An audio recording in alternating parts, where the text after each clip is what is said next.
Hey everyone, Tristan back with another video, and I apologize for the bad lighting and the bad hair day. I'm kind of shooting this at 3 in the morning, so obviously it's clear I don't really care how I look like on video. Otherwise I wouldn't do this. But anyway, I wanted to do a video on how to argue with or how to shoot down people who don't think that audio cables make a difference, whether it be a headphone cable, a USB audio cable, a stereo interconnect maybe, or even a speaker cable. Here's a very easy way how to shoot down those people who don't believe that cables make a difference. Ask them, will a cable from your house in California going all the way to Nevada, will that cable work? They will obviously say no. You've instantly shot them down because they've just proven by saying no, that cable won't work, that yes, cables make a difference. Now they're going to say, oh, well, that's way too long. The cable's not going to, pass signal that far. Well, then where do you ask them, where do you draw the line? How short does the cable need to be for it to work? Well, they probably won't know, and they'll just say, well, in the same room. Okay, well, 20 feet, let's say. Will that cable sound as good as a cable that's like 1 foot? And they'll probably think about it, and they'll say, well, while they're thinking about it, you can ask them, well, what would it take for you to make that cable, let's say the 20-foot cable, sound as good as a 1-foot cable? What exactly would you need to do?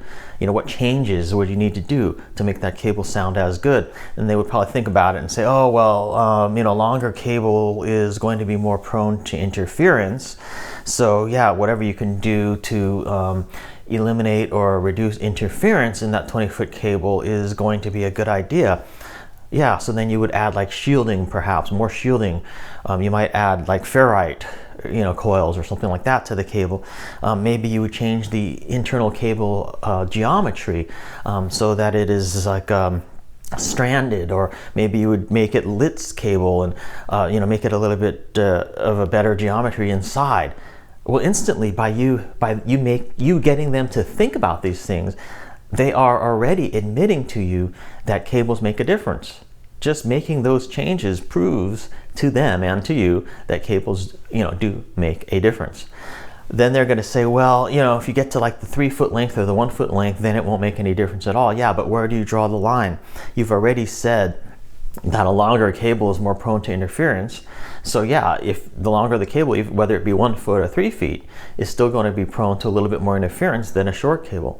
In fact, there's articles online that say that basically no cable at all is good. Like if you could conceivably connect up, let's say your USB DAC directly to the back of your computer with no cable, just with like maybe a little adapter, like a USB adapter, that's going to be the best because there's no cable in there. It's just hard wire with no cable at all. That's going to be the best. So yeah, my point is that everything makes a difference in terms of the cabling and the way that you're connecting your stuff, including length, but also optimizing the signal, whether it be through the cable geometry and whether it be through reducing any sort of EMI or RF noise interfering with the signal.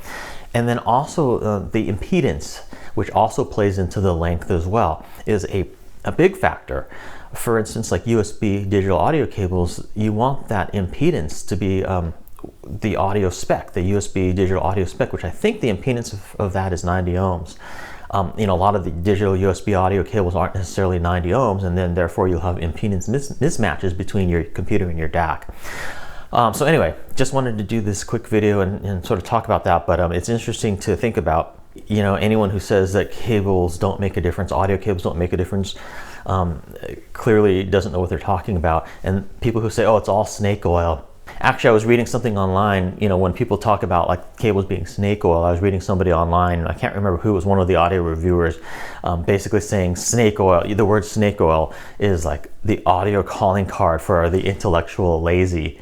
And I would definitely agree with that because, you have 2 ears and a brain, and anyone can just, do the experiments for themselves.